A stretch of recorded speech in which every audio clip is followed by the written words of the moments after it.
Welcome back to another short Legacy League where we have green-white lands versus Azorious Dreadnought. Thanks to all the Patreons who support the channel. Also, if you have any original music you would like to hear on the channel, please send me a message. If you've been enjoying our content, please be sure to like, subscribe, and leave a comment below. Alright, we are back in action finally now that I've got a new keyboard after I spilled a whole bunch of shit all over it and tried to fix it myself and then broke it more. So, Zach's leading off on the play. We both kept 7 here. I'm going to do my patented try and get an expiration out on turn 1. See if it resolves from Zach, and if it does, then we're going to be working our way to land number 2.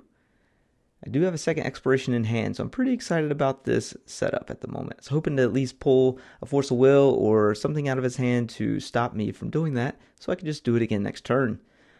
Back over to Zach's side, it's got 2 mana. This is a treacherous deck to play against because they can put a 12/12 in play rather quickly, and I don't have very much to do with it at the moment. So, we at least have our Ghost Quarter available to us and a Wasteland. Now, we can get stifled. We're going to find this Sylvan Library and see if it's going to hit the battlefield. And it resolves. He's going to fetch. I'm going to Wasteland in response. In step, he's going to put down the Dress Down. So now we were talking about that 12/12 coming out. It can happen unimpeded. And another island. And here we go. Dreadnought on the table. I've got to scramble to figure out what to do quickly. So, not very happy about this, but luckily I do get to basically Ancestral Recall during my upkeep, or during my draw step, and look at the top 3 cards on my library. So here we go. Sylvan Library, find me something good. I do find an Expedition map, which can go get me a Maze of Ith. So I believe that is going to be my game plan here, hoping that this resolves. Slow roll it out. Does he have counter magic? He does have a Daze, but that's it. I do have available mana and a land drop available as well, and we'll see how this goes. So we're gonna pay for that Daze with our Ghost Quarter. Hindsight, probably should have paid for it with the Savannah. Go ahead and Ghost Quartered him. He does only play 3 basic lands in his deck, and we've seen 2 of them, one of them being in his hand. So easy way for us to get those off the battlefield. Dreadnought is in play now. We do have a Maze of Ith available to us to deal with the Dreadnought for the moment. He does play Wastelands in his deck as well, so that's always a caution we have to worry about. We do have the Echoing Deeps in our hand to at least copy that Maze of Ith if need be. Second island that we knew about, we're going to see a Ponder, and he's going to fire off some cantrips here, and we're going to go ahead and fast forward through that. That'll make this go a little bit quicker because he does fire the Ponder off and then he immediately fires off a Brainstorm. I wonder if he should have done that in the opposite direction so he at least could have shuffled his library after the fact. But if he does have a fetch land, it all works out the same. No fetch land. Now we know all 3 lands are in his hand. That was his second land drop for turn. His third land drop his second land drop because he dazed the turn before. So we're in pretty good shape. We know that we have all 3 basics in his hand. So if we can find a Life from the Loam and get this Ghost Quarter rocking, we'll be in good shape. So taking a few seconds here to go over what's in my library. I can't really afford to take too many more hits from my own library at the moment with that Dreadnought out if a Wasteland finds its way into play. We've got a Saga into play, and then we do have the Loam. So we're going to go for the Ghost Quarter on 1 and try and fire off into a Life from the Loam to hit this other island. So he fails to find or chooses not to search, so he likes what he left on top of his library with the Brainstorm, which gives me even more. Oh, he chooses to shuffle. All right, so we're going to Loam here, try and pick up this Ghost Quarter and hit him again. He does have the Force Will in hand this time, though, so he may choose to not let me do this. And that is what he chooses to do. He's going to Ghost Quarter pitching the Abhorrent Oculus, the card that we had on the front of on our thumbnail today. We are going to Echoing Deeps and Ghost Quarter, and he's going to pack it up. If you've been enjoying our content, please be sure to like, subscribe, and leave a comment below. Welcome back to game number 2. That game number 1 was lands just being lands. So Off to the races we go again with Zach, and he's going to cast a Ponder here on his turn 1. See if he can find something he likes off the top and make my life miserable.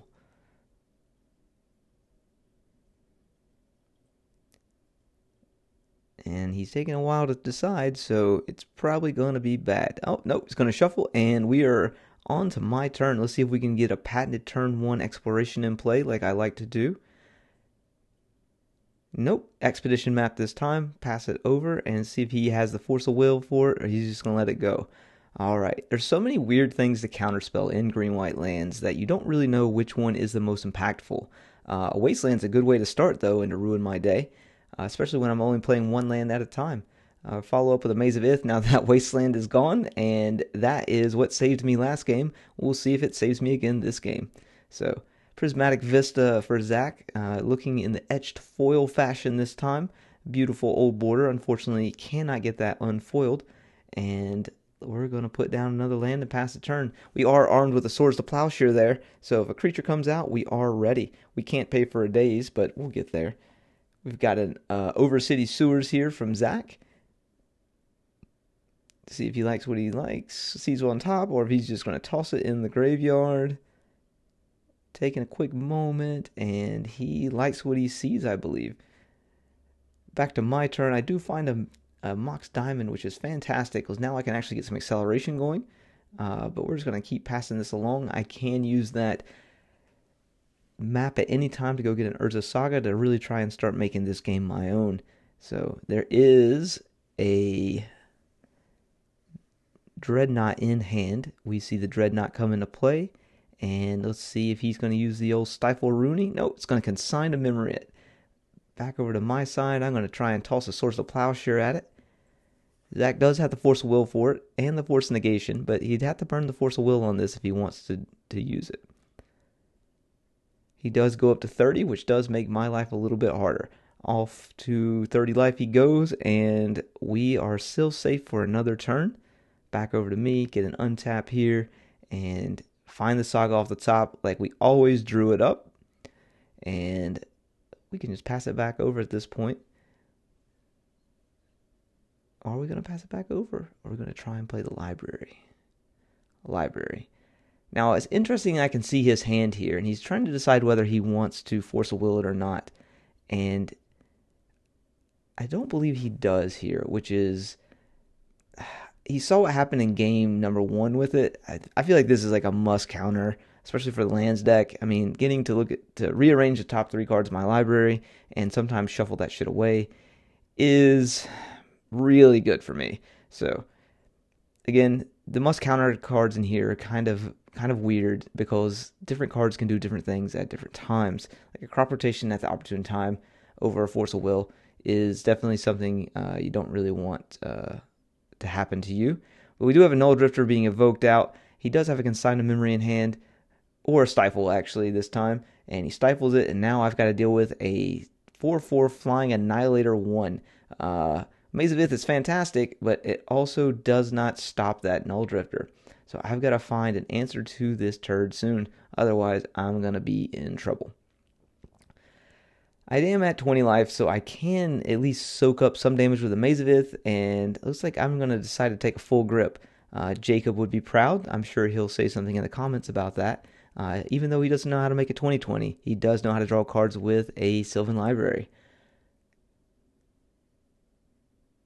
Let's see what we got going on here. I know I play some cards, maybe.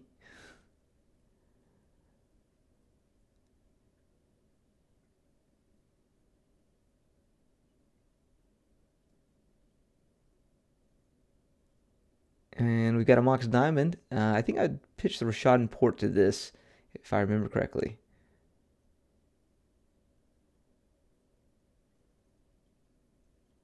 I do pitch the Rashadan Port. I have the Ghost Quarter in hand. 2 of the 3 basics are out that we know of at the moment. So that's fantastic. I do have an Exploration in hand as well. I'm going ahead and try and Swords that Null Drifter. That's going to bait out the Force of Will, which is good for me. That's one less force, pitching a force. I didn't even notice that when we were playing. But we do have the Periphery Nodes, which is the poor man's drop of honey, if no one is aware. This one costs 10 cents, and a drop of honey costs 350 goddamn dollars. Now, a man of culture as myself has owned a drop of honey before, but I'm no longer in possession of it because I was dumb and bought a bunch of beta shit instead. Even though I never actually killed anything with the drop of honey. I think I played it once and it got Prismatic Ending by Ben. And, oh, sorry, we got an attack here with Null Drifter. I'm going to use the Maze of Ith to untap it. And then for the Annihilator 1 trigger, I'm going to sacrifice my Maze of Ith. So, something neat here with the Periphery nodes. I can make a construct. And then during my upkeep, I can untap and make a construct. And that's going to make my guys 4/4s. And at that point, at the chance of a tie with the Periphery nodes, I get to choose which creature is going to be killed. So at that point, all of them are 4/4s, and I'm going to get rid of the Null Drifter. And that'll go back, and now I get to go to my draw step, utilizing my Sylvan Library that should have been counterspelled, and find something else. I also will get to trigger my Urza Saga here as well.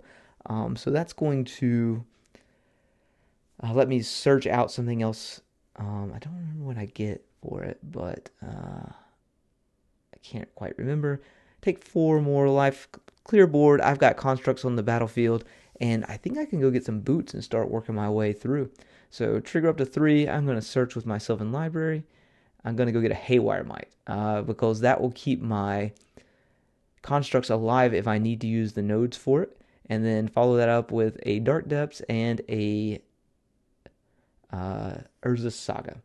So in pretty good control here. I can make it 20/20. I can attack for 1, 2, 3, 4, 5. And Zach's got plenty of life to take that hit back over to his side.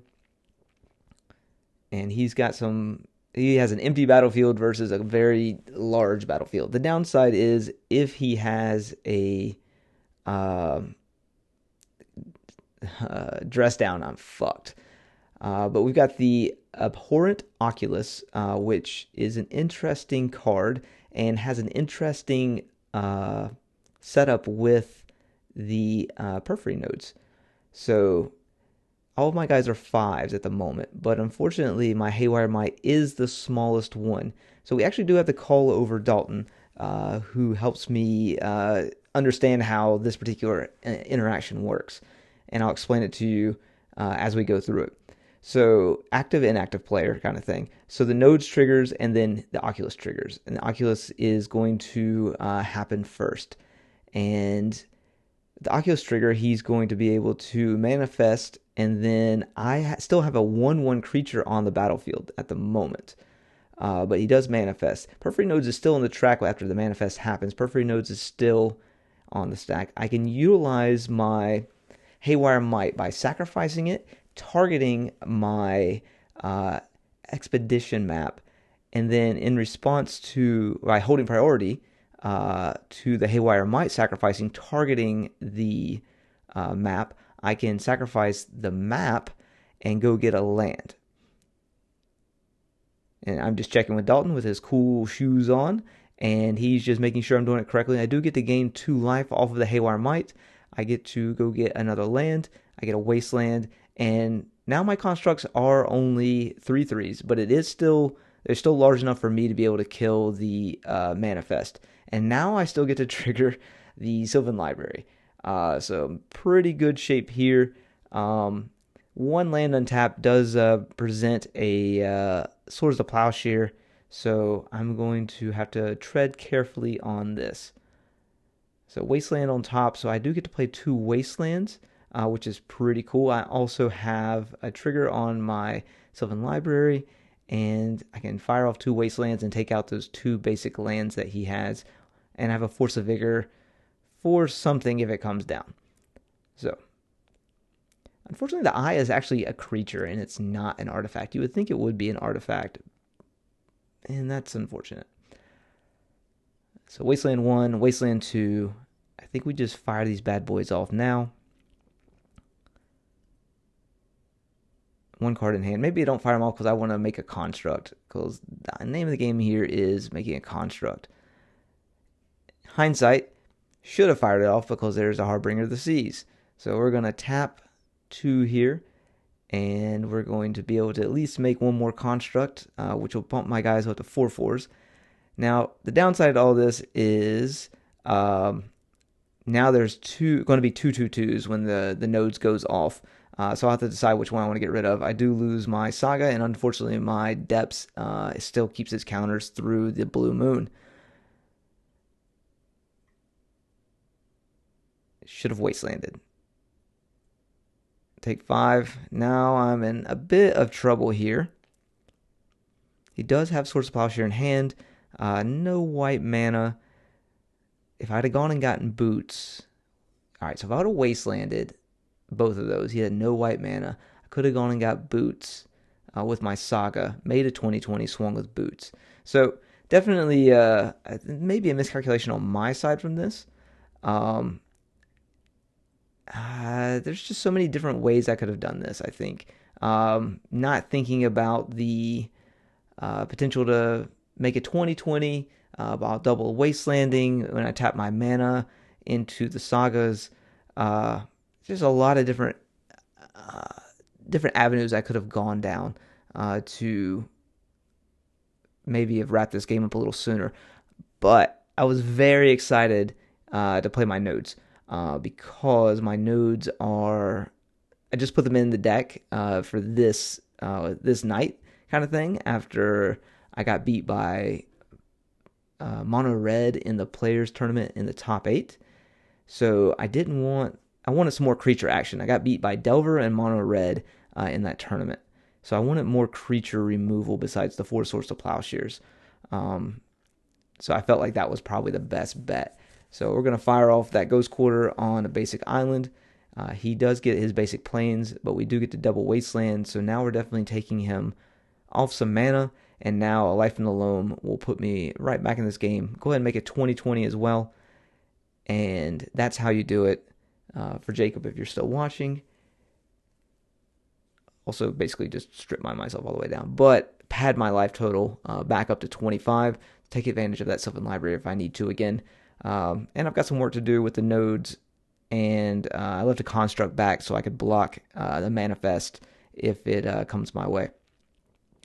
5 coming over in the air, nothing to do for me, and he's got 2 lands. I definitely need to find a Life from the Loam or another Ghost Quarter to get him off of that plains and or island. So trigger on the nodes, trigger on the Oculus. He does have 2. So I'll kill one of them. And now I get to take a look at the top of my library. Mox Diamond, a Beseiju, and one other card if I want to take a look at it. I'm not quite sure what we're discussing here.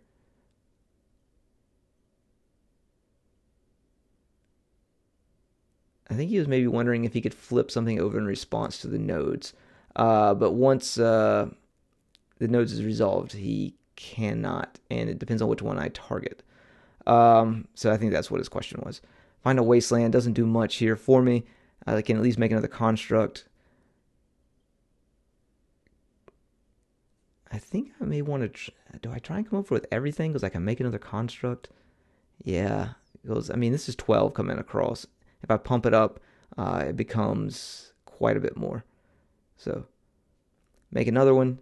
So now all of a sudden they are 5/5s each. Blocked 1, swords 1, pick up 5 mana. Let them know that plains is how Swords of Plowshare is cast. And just like that, pick up 5. He takes 4. So now we've got the manifest under control at the moment. But you can still see me kind of stressing about it. It's one of those things where it's not over till it's over. He picks up a Wasteland, able to take me off my Saga yet again. Desperately, desperately wanting a Life from the Loam. He does have the Surgical in hand, though. And I believe he has a Force of Vigor, a Force of Negation with a blue card as well. So he's holding on. We're going to see the triggers as always.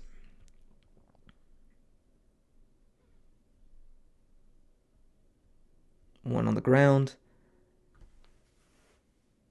And I choose a Tameo. So the node's really putting in work here. The only thing I wish it was a Drop of Honey, just because it's such a beautiful card. After this showing of the nodes, I may be in search of another one. Luckily, I know where my old one lies, and I know where a second one is at. So if I still keep getting good showings out of the nodes, I may reinvest in some drops. I still haven't bought my moat though. I should buy a moat.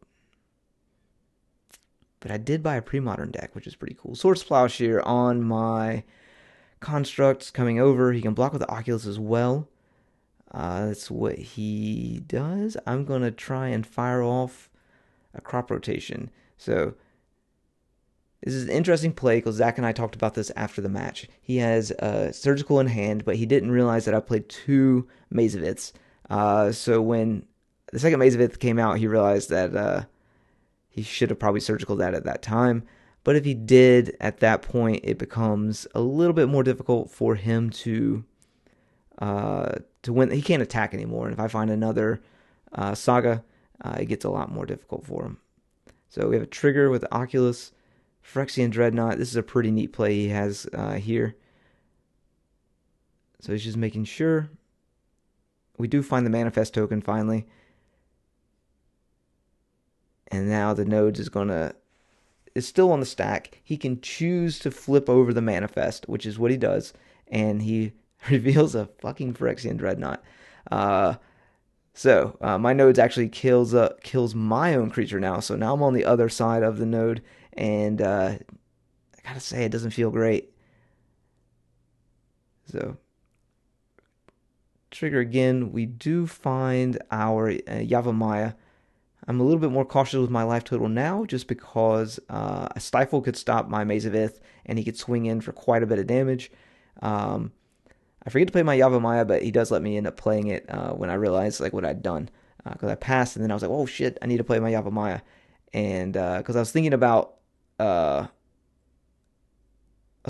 of Vigoring on his turn and not playing the Yavimaya, but I have to play the Yavimaya to Force of Vigor. So waiting for him to go to combat. It's just working through all the options. Like, what could he have? What could he do? So it is on his turn. So Force of Vigor is turned off at the moment.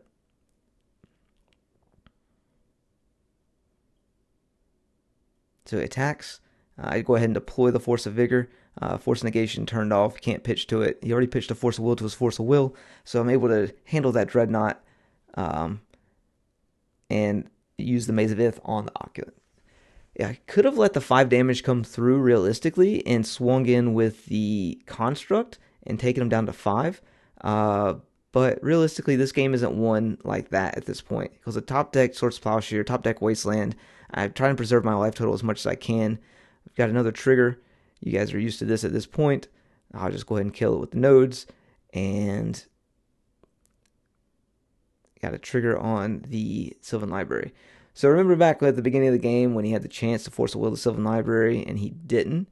I believe this game was single-handedly won by the Sylvan Library. Here I find a Life from the Loam and a Swords to Plowshare. So knowing that he has a Force of Negation in hand, and I just kind of read that he had that as opposed to actually having it. Actually, no, I don't find the Swords Posture until next turn. But I could read that he's had as like a Force of Negation in his hand this whole time because he's wanted to counterspell things, but he hasn't. Typically either on my turn or he didn't have the blue card. So it's been a kind of cat and mouse game with his counterspells. He does have it live now with the 3 mana. I do have the Wasteland to take him off of it if need be. But we find a crop rotation. See if he wants to burn the Force now, or if he wants to burn the Surgical. And I actually believe he does burn the Surgical here, knowing that I'm going to go for another Saga to get better board presence. All right, so I spoiled it for you guys for what's coming up, but you'll see in a few minutes. So he does end up casting this Surgical Extraction in hand, goes down to 6 life, and takes out all of my Sagas, which makes me big sad. But at the same time, that's not taking out my Wastelands, my Ghost Quarters, or my other Maze of It. So this game can still be won with a 20/20 because it is still in the deck, and I just have to find a Life from the Loam to try and get back in this game. And there's all 4 of the sagas, and I end up going to get a Thespian Stage, copying his planes just in case I need a planes. Got our triggers for the Oculus and the nodes. Probably tired of seeing that by now, but it was a lot of fun. And we kill the Manifest. Got a trigger on the Sylvan Library. I believe this is where I find my Source of Plowshare and my Life from the Loam. And it is. Going down to 14. Bait out this Force Negation because he has to do it. Otherwise, I have complete control of the board. And here it is. Force Negation gone. And then immediately followed up with a Life from the Loam. And this kind of seals the game up right here because I'm able to get my Ghost Quarter. I'm able to get another Dark Depths and another Thespian Stage. So, and we have the Wasteland available to us as well. Dark Depths to make a 20/20 and an extra card in hand. No need to attack. Still have the Maze of Ith up. And we can choose to copy the Maze of Ith if we'd like with the other Thespian Stage.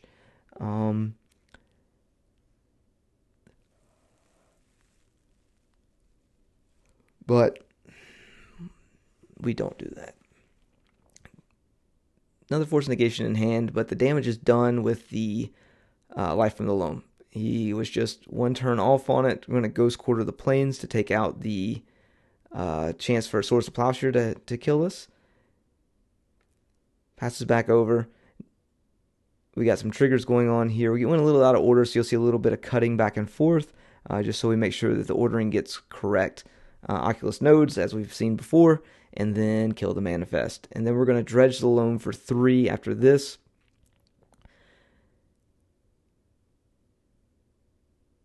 And there's that. Know what's on top of my library. Just got lucky I hit 3 lands in a row. I still get a trigger off of my Sylvan Library as well. So I do at least get to look at the top 2 cards and then decide if I want to take any life or not. Which is just another Exploration and a Dark Depths. Don't need either one of those. Happy with my Life from the Loam in hand because I'm able to play some additional cards. Hit the Wasteland on the fetch, so we know he's down to 1 card or 1 land in play, and we can kind of set up for basically anything we want to do here. But we're going to go for the Loam again, pick up Ghost Quarter, and